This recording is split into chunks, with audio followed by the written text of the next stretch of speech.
മുക്കം ഫെസ്റ്റിലെത്തുന്നവരെ നിയന്ത്രിക്കാനും ഗേറ്റിൽ ticket collect ചെയ്യാനുമൊക്കെ നിരവധി സെക്യൂരിറ്റി ജീവനക്കാരുണ്ടെങ്കിലും അവർക്കിടയിൽ വ്യത്യസ്തരായ രണ്ടുപേരുണ്ട്. തിരുവനന്തപുരം ജില്ലക്കാരനായ വിപിനും എറണാകുളം പറവൂർ സ്വദേശിയായ ബാബുവും. ഒരു വർഷം മുൻപ് മാത്രം സെക്യൂരിറ്റി ജോലിയിലെത്തിയ വിപിൻ നിരവധി സിനിമകളിൽ അഭിനയിച്ച നടനാണ്. ആകാരം കൊണ്ട് ഒരു പോലീസ് ലുക്കുള്ളതിനാൽ തന്നെ വിപിൻ അഭിനയിച്ചതൊക്കെയും പോലീസുകാരനായിട്ടാണ്. മമ്മൂട്ടിക്കും മോഹൻലാലിനുമൊപ്പമൊക്കെ തൻ്റെ അഭിനയപാഠവും തെളിയിക്കാനുള്ള അവസരവും വിപിനുണ്ടായിട്ടുണ്ട്.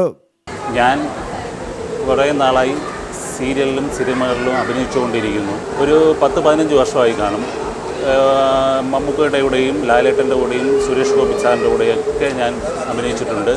ഒട്ടനവധി സീരിയലിലും സിനിമകളിലും ഞാൻ വേഷമിട്ടിട്ടുണ്ട്. കൂടുതലും പോലീസ് വേഷമാണ് ചെയ്തിട്ടുള്ളത്. എണ്ണമറ്റാത്ത പോലീസ് വേഷങ്ങളാണ് ചെയ്തിട്ടുള്ളത്. പിന്നെ ഞാൻ ഈ ഒരു വർഷം ആയി ഈ സെക്യൂരിറ്റി ഫീൽഡിൽ വന്നിട്ട് അതിൽ ഈ ഒരു വർഷത്തിനിടയിൽ എനിക്ക് നിരവധി പരിപാടികളും ഇനി ഈ സെക്യൂരിറ്റി ഫീൽഡിൽ കിട്ടിയിട്ടുണ്ട്.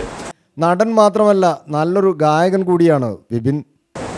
എൻ്റെ സ്വപ്നത്തിൻ താമര പൊയ്കയിൽ വന്നിറങ്ങിയ രൂപവതി, നീലത്താമരമിഴികൾ തുറന്നു നിന്നെ നോക്കി നിന്നു, ചൈത്രം നിന്റെ നീരാട്ടു കണ്ടു നിന്നു.